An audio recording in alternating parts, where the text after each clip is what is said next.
ሰላም እንዴት ናችሁ? እንግዲህ ደግሞ ዛሬ በአንድ አስገራሚ ጥያቄ መጥቻለሁ ማለት ነው። በባለፈው ጠየቃችን ምንድን ነው የአንድ የጤነኛ ሰው ወይም ደግሞ አንድ ጤነኛ ሰው በቀን ምን ያክል ሰገራ ሊያደርግ ይችላል? ወይም ስንት ግራም ድርጊት ሊያደርግ ይችላል? ከለሩስ ምን አይነት ነው? ጥንካሬውስ ምን አይነት ነው? እንዲሁም ደግሞ በቀን ስንት ጊዜ ተደጋጋሚ ሽንት ቤት ሊሄድ ይችላል አንድ ሰው የሚለውን ነገር ጠይቃችሁኛል። እንግዲህ ይህን በሳይንሳዊ መረጃ በደንብ አድርጌ ቪዲዮ ሰርችላችኋለሁ። እሱን ገብታችሁ ማየት ትችላላችሁ። ዛሬ ደግሞ የጠየቃችሁ ምንድን ነው? በሽንት ዙሪያ ነው የጠየቃችሁኝ።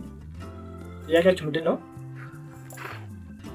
አንድ ሰው በአቬሬጅ ስንት ሊትር ሊሸና ይችላል? በ24 ሰዓት ውስጥ በ24 ሰዓት ውስጥ ስንት ጊዜ ሽንት ቤት ሊሄድ ይችላል ተደጋጋሚ? ከለሩስ ምን አይነት ነው? ሽታውስ ምን አይነት ነው? አረፋውስ ምን አይነት ነው የሚለውን ነገር ጠይቃችሁኛል ማለት ነው። እንግዲህ በሳይንሳዊ በተጠና ጥናት በትክክል እመልስላችኋለሁ ማለት ነው። ስለዚህ አስተውላችሁ ከሆነ ብዙ ጊዜ ሽንታችን ሲቀያየር ከለሩ፣ ሽታው ምናምን ሲቀያየር ይህ በተቀያየረ ቁጥር በነገራችን ላይ ስለ ጤናችን እየጠቆመ ነው።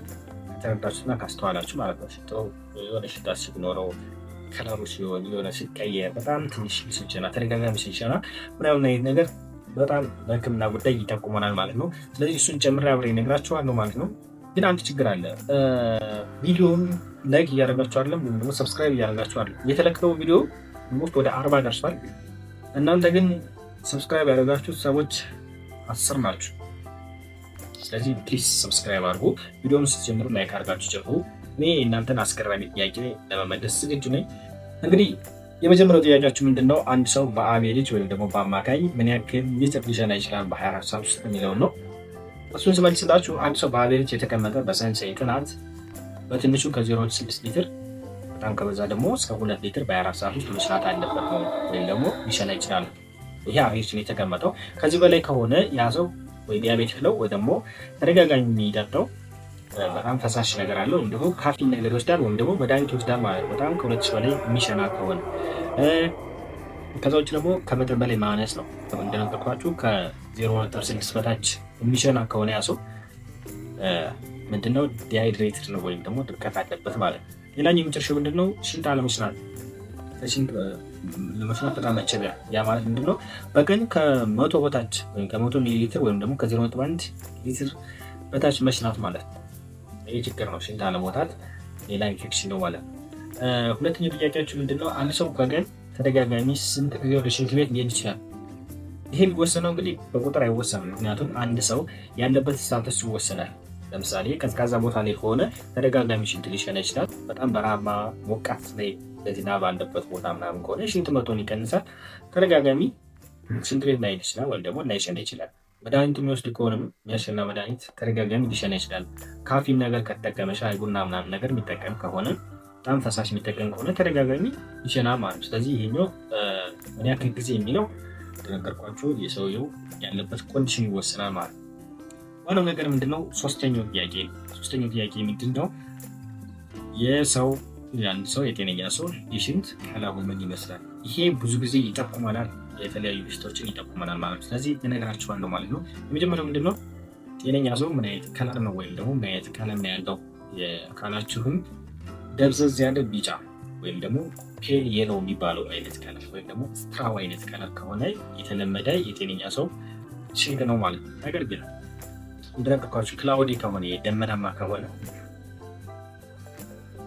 ደመናማ ከሆነ የተለያዩ ክሪስታሎች አሉ ማለት ነው፣ ወይም ደግሞ ባክቴሪያዎች አሉ። እነዚህ በጣም ደመናማ አይነት ከለር ከሆነ ሽንታችሁ ክሪስታሎች ደግሞ ባክቴሪያዎች አሉ ማለት ነው።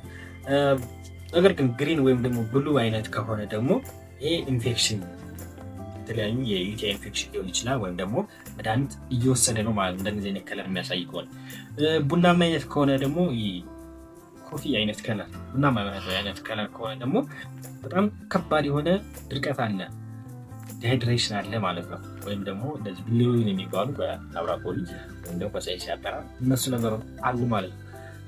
ጥቁር የሆነ ቢጫ ከሆነ ደግሞ ይህ የውሃ እጥረት ነው። አንድ ሰው ውሃ የማይጠጣ ከሆነ ጥቁር ሊሆን ይችላል ወይም ደግሞ ቢጫ ሊሆን ይችላል ማለት ነው። ስለዚህ የውሃ እጥረት ካለ ሽንታችሁ ጥቁር ወይም ደግሞ ቢጫ ሊሆን ይችላል ማለት ነው። ስለዚህ የሽንታችሁ ቀለም ይሄንን ነገር ይጠቁማል ማለት ነው። ሌላኛው ደግሞ ምንድነው?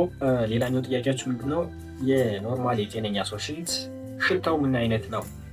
እንግዲህ ይሄ የጤነኛ ሰው ወይም ደግሞ የኖርማል ጤነኛ ሰው መደበኛ የሆነ ሽታ አለው።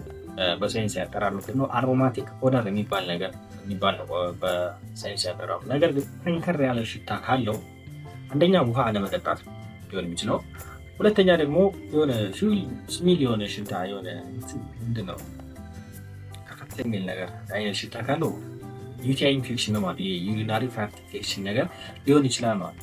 ፍሩቲ ወይም ደግሞ የሆነ ስዊት የሆነ ሽታ ነገር ካለው ደግሞ ምንድነው ከፍተኛ የሆነ ኬቶን አለ ማለት ነው። ስለዚህ የሽንታችሁ ሽታ ይህንን ነገር ይመለክታል ማለት ነው። በጣም ወይ ውሃ አለመጠጣት ነው። ስለዚህ በጣም ፍሩት የሆነ ሽታ ካለው ደግሞ ከፍተኛ የሆነ ኬቶን ነገር አለ ማለት ነው።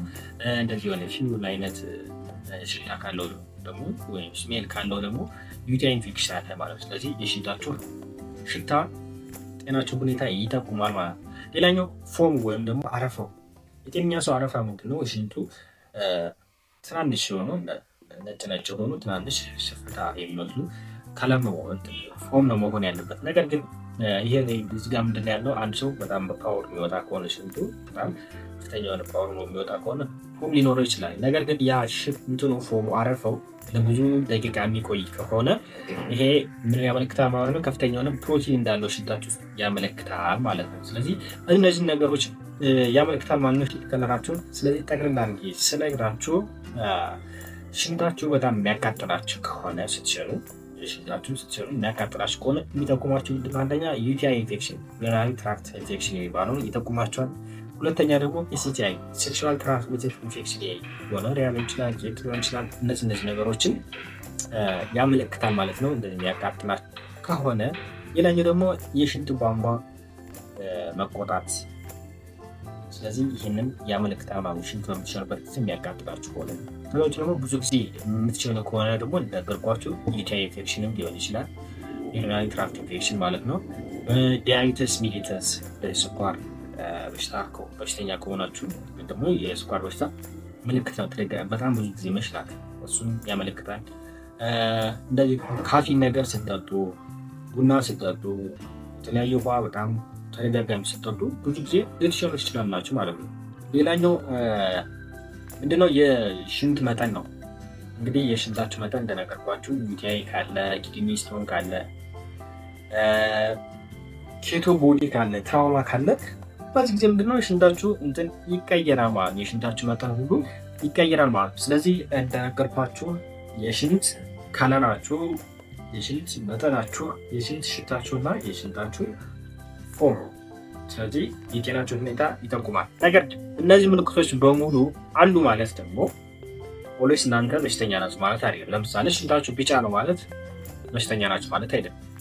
ወይም ተደጋጋሚ ሸናችሁ ማለት ደግሞ በሽተኛ ናችሁ ማለት አይደለም። ነገር ግን የነገርኳችሁ ምልክቶች ወደዛ በሽታ ስለሚጠቁሙ ወደ ጤና ተቋም ሂዳችሁ እነዚህ ምልክቶች ስታዩ ራሳችሁን ቼክ ማድረግ ይኖርባችኋል። እነዚህ ሽንታችሁን ሲያቃጥላችሁ ተደጋጋሚ ስትሸኑ፣ በጣም ውሃ እጥረት ካለ ሽንታችሁ ስትሸኑ የሚያቃጥላችሁ ከሆነ፣ በጣም ቢጫ አይነት ከሆነ፣ በጣም ደም ነገር ካለ፣ እነዚህ ነገሮች ካሉ ወይም ደግሞ ሽንታችሁ ግሪን ሲሆን ሲሆን እነዚህ ነገሮች ጤናችሁን እየጠቆማችሁ ስለሆነ ቅርብ ወዳለ ጤና ተቋም ሄዳችሁ ራሳችሁን ቼክ ማድረግ ይኖርባችኋል ማለት ነው። ስለዚህ የዛሬው ጥያቄያችሁ በዚህ መልክ መልሼላችኋለሁ። ጥያቄ ካላችሁ የሚያልገባችሁ ነገር ካለ ኮሜንት ሴክሽን ላይ አስቀምጡልኝ። እንዲሁም ደግሞ ሌላ መልስላችሁ ጥያቄ ካለ አሁንም ኮሜንት ሴክሽን ላይ አስቀምጡልኝ። ቪዲዮውን ላይክ አድርጉ ከተመቻችሁ፣ እንዲሁም ደግሞ ሰብስክራይብ አድርጉ። ይህን ይመስላል። መልካም